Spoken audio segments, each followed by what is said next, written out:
வணக்கம் நேயர்களே.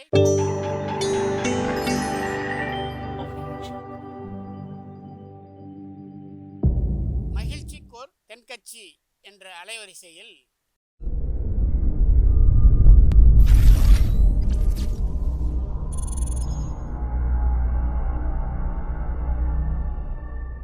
சிரிப்போம், சிந்திப்போம், செயல்படுவோம் என்ற தொடர் நிகழ்ச்சி தினமும் காலை 8 மணிக்கு யூடியூப் அலைவரிசையில் ஒளிபரப்பாகும் என்பதை மகிழ்ச்சியோடு தெரிவித்துக் கொள்கிறோம். ஒரு ஊரில் ஒருத்தர் இருந்தார். ரொம்ப நல்லவர்.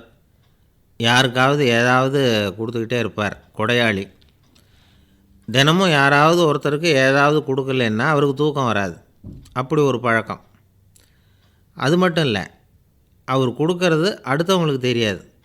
அவ்வளவு ரகசியமாக அதை கொடுப்பார். வலது கை கொடுக்கறது இடது கைக்கு தெரியக்கூடாதுன்னு சொல்கிறோம் இல்லையா, அது மாதிரி அவர். ஒரு நாள் ராத்திரி அவர் ஏற்கனவே தயாராக கட்டி வச்சுருந்த பணம் முடிப்பை கையில் எடுத்துக்கிட்டார். வீட்டை விட்டு வெளியில் வந்தார். தெருவில் இறங்கி நடந்தார். இன்றைக்கி யாருக்கு தர்மம் செய்கிறது அப்படின்னு யோசனை பண்ணிவிட்டு இருட்டில் அப்படி நடந்து வந்துக்கிட்டு இருக்கிறார். யாரோ ஒருத்தர் எதிரில் வர்றது மாதிரி தெரிஞ்சுது. உடனே அவர்கிட்ட போனார். தன்னுக்கிட்ட இருந்த பணம் முடித்து அவசரமாக அவர் கையில் திணிச்சுட்டு திரும்பி வந்துட்டார். அப்பாடா, ஒரு வழியாக யாருக்கும் தெரியாமல் இன்றைக்கி தர்மம் பண்ணியாச்சு அப்படிங்கிற மகிழ்ச்சி, மன நிறைவு அவர் முகத்தில். நிம்மதியாக தூங்கி எழுந்திரிச்சார். மறுநாள் காலையில் ஊர் பூரா ஒரே பேச்சு. என்ன பேச்சுன்னா, நேற்று ராத்திரி ஒரு திருடன் கையில் யாரோ பணத்தை கொடுத்துட்டு போயிருக்கிறாங்க அப்படின்னு.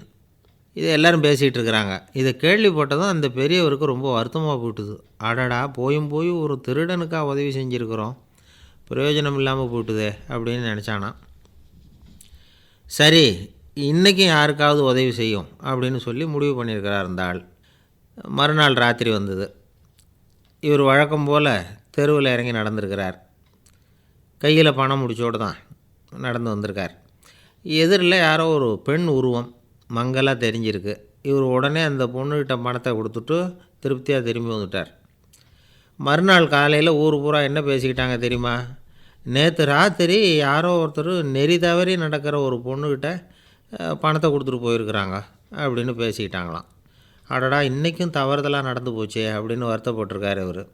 இருக்கட்டும், இன்றைக்கும் ஏதாவது தர்மம் பண்ணுவோம் அப்படின்னு நினச்சிக்கிட்டார். இனிமேல் ஜாக்கிரதையாக இருக்கணுங்கிறதும் அவருடைய தீர்மானம்.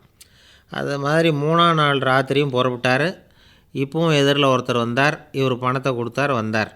மறுநாள் மக்கள் என்ன பேசிக்கிட்டாங்கன்னா, நேற்று ராத்திரி யாரோ ஒரு செல்வந்தர் கையில் பணத்தை கொடுத்துட்டு போயிருக்கிறாங்கப்பா அப்படின்னு பேசிக்கிட்டாங்களாம். ஏற்கனவே பணம் இருக்குது, அவர்கிட்ட இன்னும் கொஞ்சம் பணத்தை கொடுத்துட்டு போயிருக்கிறாங்க யாரும்.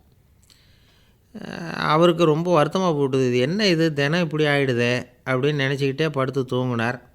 அன்றைக்கி ராத்திரி ஒரு கனவு.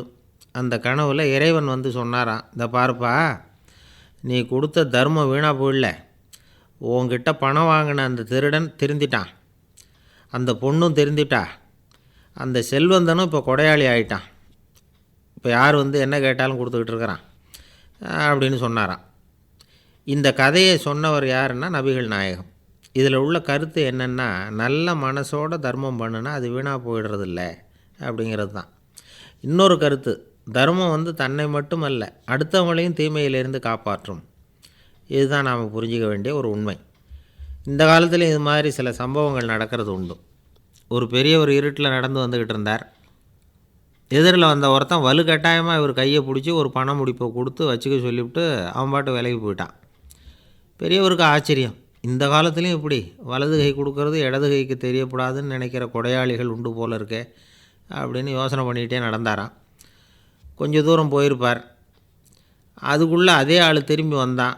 கொடுத்த பண முடிப்பை திருப்பி கொடுங்கன்னு கேட்டு வாங்கிட்டு நடக்க ஆரம்பித்தான். இவருக்கு ஒன்றும் புரியல. ஏன்ப்பா இப்படி பண்ணுறேன்னு கேட்டாராம். அது ஒன்றும் இல்லைங்க, கொஞ்ச நேரம் இதை உங்கள்கிட்ட கொடுத்து வச்சுருந்தேன், அவ்வளவுதான் அப்படின்ட்டுருக்கான். ஏன்னு கேட்டிருக்கார். என்னை பின்னாடி போலீஸ் தேடிக்கிட்டு வந்துக்கிட்டு இருந்தது, அதுதான் இப்படி பண்ணேன், இப்போ போயிட்டுது, இனிமேல் ஒன்றும் பயம் இல்லை அப்படின்னு சொல்லிவிட்டு அவன் பாட்டுக்கு நடந்து போகிறான். ஐயா தென்கட்சி கோ சுவாமிநாதன் அவர்களின் மகிழ்ச்சிக்கோர் தென்கட்சி தொடர் நிகழ்ச்சியினை கேட்டு பயன்பெறுங்கள். நிகழ்ச்சியினை பிடித்திருந்தால் உங்களுக்கு கமெண்ட் பாக்ஸில் உங்கள் கமெண்ட்டுகளை பதிவு செய்யுங்கள், ஷேர் செய்யுங்கள், லைக் செய்யுங்கள், கண்டிப்பாக சப்ஸ்கிரைப் செய்யுங்கள். நன்றி, வணக்கம்.